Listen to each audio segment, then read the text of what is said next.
इस बहुत ही पवित्र और पावन भूमि में इस समारोह की अध्यक्षता कर रहे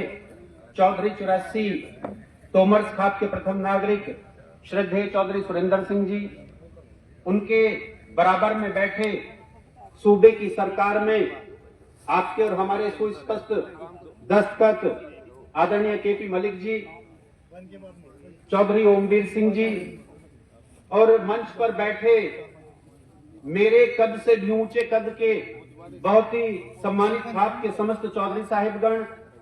किसान संगठन से ताल्लुकात रखने वाले अति विशिष्ट व्यक्ति, हमारी जाट कौम से सियासत में अग्रणी भूमिका को रखने वाले सम्मानित व्यक्ति, मेरे बाईं ओर बैठी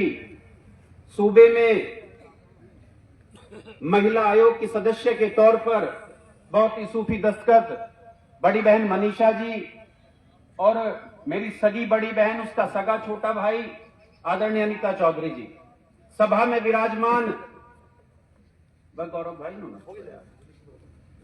सभा में विराजमान वंदना के योग्य चरण स्पर्शीय बुजुर्गों, नौजवान साथियों, प्यारे बच्चों, मैं सबसे पहले 1857 की क्रांति के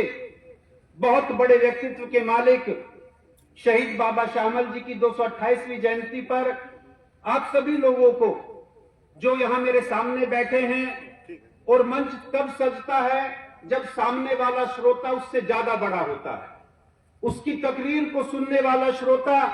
उसके गंभीर आचरण को, उसके मुक्तकंठ से निकले शब्दों को अमली जामा पहनाने का प्रयास करता है। मैं शहीद बाबा श्यामल जी की 228वीं जयंती पर इस बिजरोल की पवित्र और पावन भूमि पर पूरा भारत और पूरा मुल्क ये बात को कितना विभोर होता होगा, हम तो यहीं मात्र 10 से 15 किलोमीटर की दूरी पर रहते हैं। एक ऐसा इंसान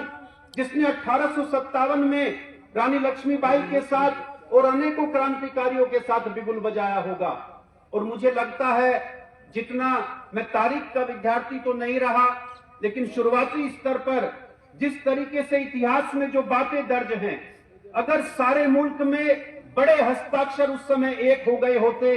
तो जो सन 47 में काम हुआ है वो सन 1857 में हो चुका होता। शहीद बाबा श्यामल सिंह जी को इससे बड़ी श्रद्धांजलि आप और हम मिलकर बैठकर, और सारी बातें का तारतम्य इस बात को जाहिर करता है कि उस समय 1857 में कोई फूट रही होगी। अब आजादी के बाद हम लोग इस बिजरोल की पवित्र और पावन भूमि पर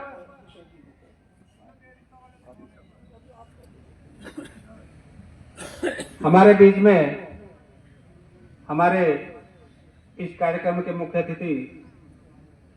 कालियान खाप के चौधरी नरेश टिकैत जी उपस्थित हो गए हैं। हम उनका भी हृदय की गहराइयों से स्वागत करते हैं और निवेदन करते हैं कि गौरव से कि वो उनको मंच पर लेकर आएं और उनको उचित स्थान ग्रहण कराएं। चौधरी नरेश टिकैत जी,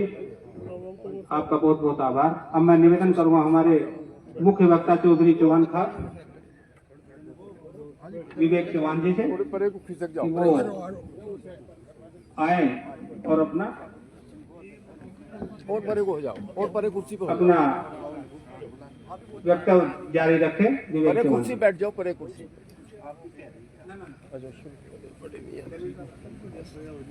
श्रद्धेय चौधरी टिकैत साहब का बहुत बहुत स्वागत। एक बार हमारी बिरादरी के बहुत बड़ी खाप के सम्मानित चौधरी भारतीय किसान यूनियन के राष्ट्रीय अध्यक्ष आपके और हमारे बीच में हैं। एक बार आप लोग लंबी तालियों के साथ इनका स्वागत करें। सम्मानित बुजुर्गों, नौजवान साथियों, बहुत कम शब्दों में अपनी बात को ब्रीफ करना चाहूंगा कि निश्चित तौर पर उस समय जो आपस में कोई भी एकता नहीं रही होगी, उसके बाद आज मुल्क की आजादी के बाद सबसे बड़ी सीख हमें यह मिलती है कि हम आपस में बड़े मुद्दों पर एक रहें, बड़ी रायशुमारी करें। और बात श्रद्धेय टिकैत साहब के आगमन के बाद ये नहीं है कि मैं शब्दों को बदल दूंगा। हमें किसी भी बड़े व्यक्ति का, चाहे वो हमारी बिरादरी से, किसान बिरादरी से कितने भी बड़े दस्तखत हुए हैं, सर छोटू राम दोबारा पैदा नहीं होंगे, श्रद्धेय चौधरी साहब दोबारा पैदा नहीं होंगे, बाबा श्यामल जी भी दोबारा पैदा नहीं होंगे। हम अपनी बड़ी दस्तखत जो बिरादरी के हैं उनका किसी भी कीमत पर पैर न खींचे, उन्हें हम पीछे हटाने का प्रयास न करें। रोज 2 दिन में 4 दिन में चौधरी महेंद्र सिंह टिकैत पैदा नहीं होंगे। हमें अपनी पूरी बल की भावनाओं से आत्मिक संतुष्टि को आत्मसात करते हुए उस व्यक्ति के कद में बढ़ोतरी करने का प्रयास करना चाहिए।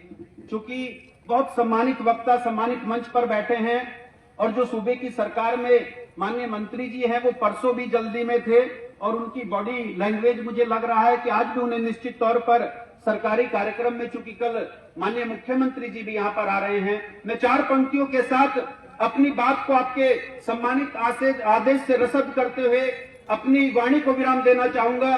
बुजुर्ग शायर मुजफ्फर रजवी अपने कलाम में एक जगह लिखते हैं, हम तो कांधों पर लिए फिरते हैं दुनिया अपनी, साहिबा जिसको मयस्सर है वो घर जाएगा, वार मेरा किसी तलवार का मोहताज नहीं, मेरा लहजा तेरे सीने में उतर जाएगा, सीने में। धन्यवाद। जय हिंद। बहुत बहुत धन्यवाद।